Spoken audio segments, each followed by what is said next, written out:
Is my first day of Incubate Residency. I am here to write and record a song and do a video clip, all from my iPhone. So I have my own little pod here. My view of the community center. This is my little office for the week. Hi, how are you? Good, how are you? Good, thanks. This is day 2 of Incubate Residency. I kind of connected with some local community people outside, and that kind of inspired me to write. Today I am going to be recording and mixing on my iPhone. Stars is an app that makes beats, and I got me a beat there. And so yesterday I was arranging and trying to write a structure to the song, mix it. This is really good. Shout out to Placemakers, GC.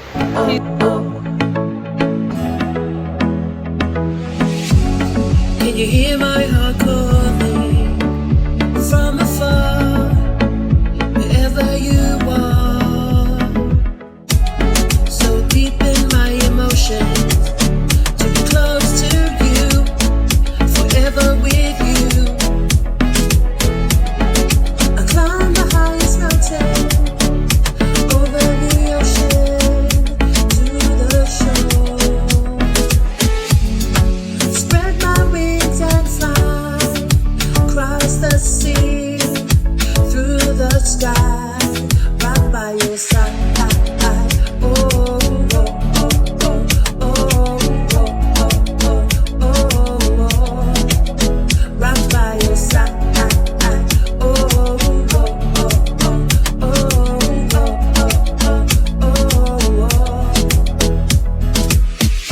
oh. Day 4. Trying to find inspiration, but when I came to my pod, I thought, oh, this is cool, and I opened the door for the first day because I just felt like I wanted to show the community and people that this is what I'm doing and I'm here, and plus I wanted to get inspiration to write. I have finished recording my song and I've done my video clip, and I've just put everything together, and now I'm at the process of showing the creative director. I learned so much from this project. The story is two people wanting to come together but can't come together. I wanted to show people who I am as an individual and as an artist. Of course, I went back to my culture, which is Cook Islands, and I've always been a hula dancer. My dad's always pushed me to dance and do my Cook Island culture since I was 2. Natural instinct or just comes out. Some Spanish Latin type of beat. The beat started sounding like, oh, I could do a song that maybe could be danceable to do the hula to. Maybe some hula Cook Island girls would want a dance, a song for that. So that's when I started thinking of maybe I should, do a Cook Island song. And then I thought, okay, I started thinking about it and I started writing. I don't really know how to speak my language, my Cook Island language. The way that I can speak it is when I'm writing songs. So I have a Cook Island Bible, and this is where I get my words from to write Cook Island things. And I use that as to say some words. I can understand it when my parents talk to me, but I speak English back. Yeah, because I've been here since 1980, so I'm raised in Australia, and I kind of learned the Australian way and stuff like that. I'm not sure if I should do a Cook Island song because I kind of stopped and I thought it might be too hard, because if I came out with Cook Island, I really wanted people of Australia to understand what I was writing or what I was saying on the song. So then I changed it to English. And then I kept that story based of two people coming together and can't come together. I started writing lyrics, and I started thinking about my son's name's Ocean, and he's named after my grandfather, which is Papa Toka, my surname. There's this book here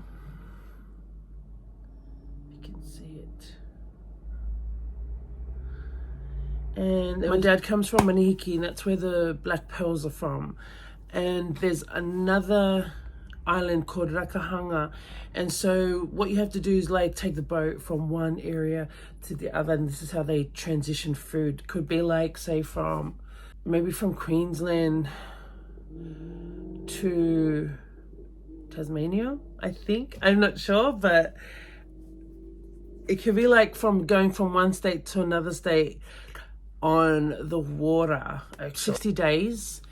And I just want to say thank you to Tamsin and Jeff, because they actually researched this book and got it for me as a gift. So I thank you so much.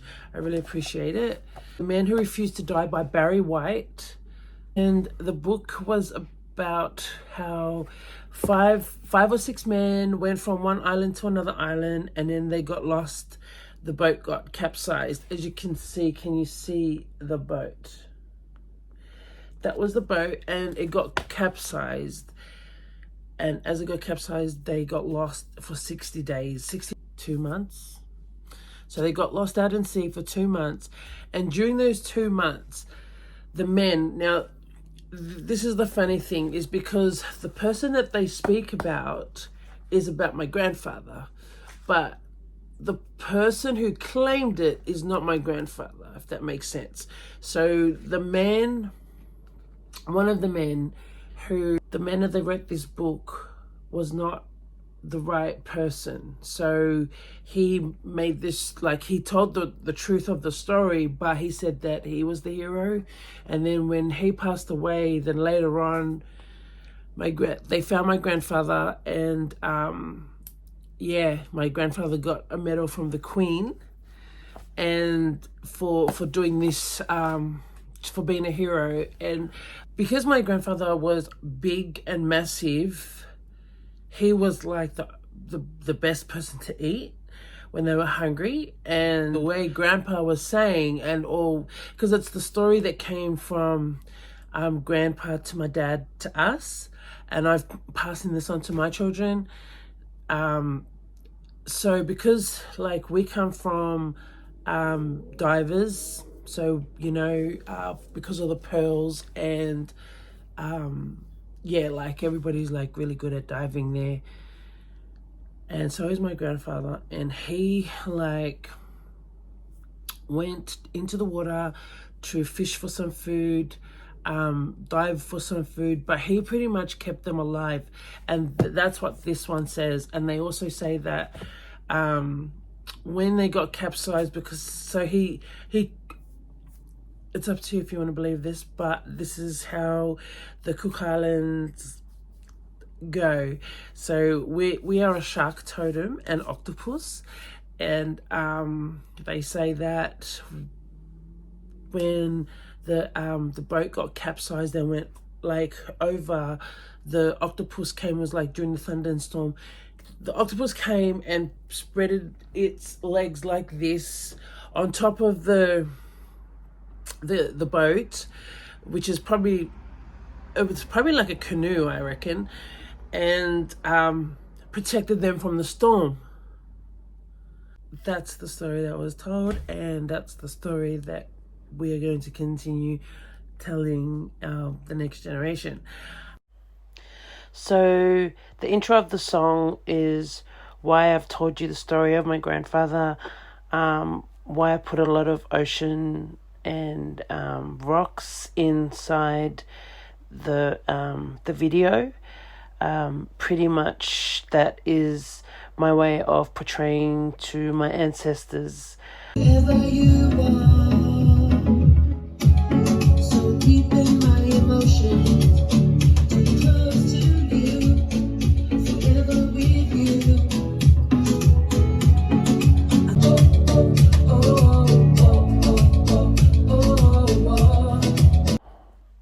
So placemakers were really happy with the end product of the 5 days. I got me another gig on the 1st of June. So do go check out the video clip. But this is how I did my first song. And I also released it on Spotify. Follow me on Tinta at Tina Toka on all socials. Before we wrap it up, go take a look at the video. See if there's anything, tips that maybe you can help me with.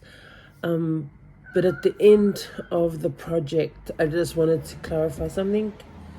This was a paid gig. That's why I wanted to make sure that I focused on, and I guess I wanted to show people what it's like to work on something, especially if it's something that you wrote and something that you performed and how it goes. Because nobody really puts out like the money side of stuff. But yeah, like this is probably what I want to be putting out there is they call it musicpreneur, and this is something I'm learning as well. And I guess I just want to show people that like this is a lot of work to do. And like if you're an artist, you can paint your picture, but not everybody gets to get paid for it. There's a lot of volunteer jobs out there. There's open mics, and it's I guess it's really who you know, and you got to really put yourself out there. So this year, I know some like if you've really been watching my story, that I put like sometimes I feel a bit ashamed of putting it out there, but then at the end of the day I kind of don't care anyway. I'm not the type of person to really care what people say about me.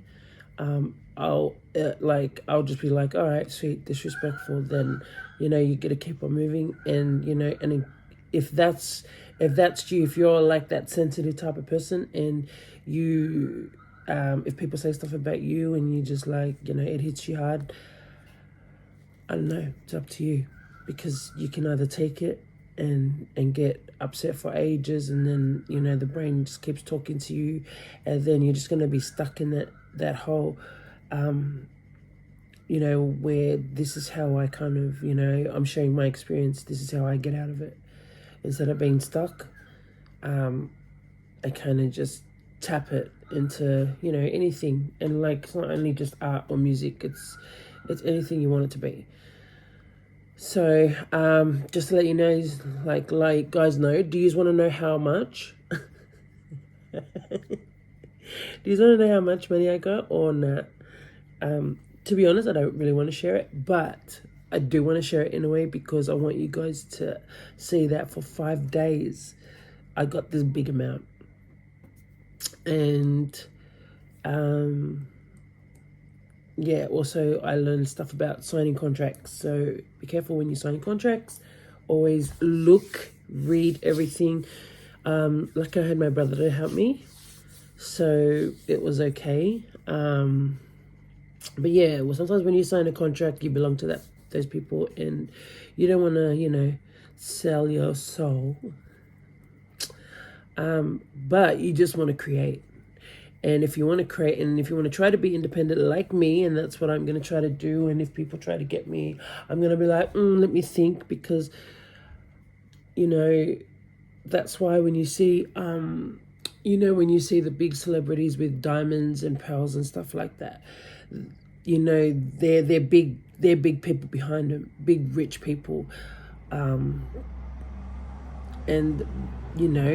I'm not sure, like, there's some things that they kind of get controlled. They don't really handle what they want.